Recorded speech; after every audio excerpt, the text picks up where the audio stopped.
How to fix taskbar not responding error on your Windows 11 PC. So the first thing that you can do is go ahead and restart your PC if your taskbar isn't working. What you can do is you can press on Alt and F4 and select the shutdown option from the drop down menu and click on OK, and it will shut down for you. You can even select restart and you can go ahead and click on OK to restart your PC.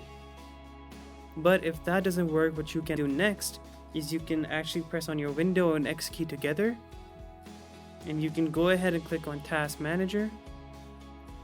Alright, this will load up, and on Windows Explorer you want to go ahead and right click and you want to click on Restart, and this will restart and it will hopefully fix the issue for you.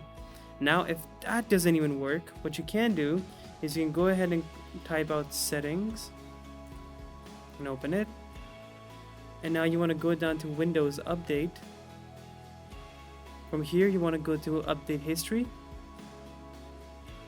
and you want to check if you downloaded the KB5034765 update, and if you did, you're going to have to uninstall it and download it again. Alright, so in update history you want to actually scroll down to the very bottom and you want to click on uninstall updates.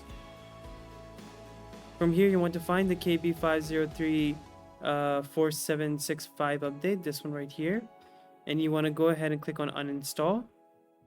And once you go back to Windows Update, you find that update specifically ready to be installed, and just follow the prompts and download the update again.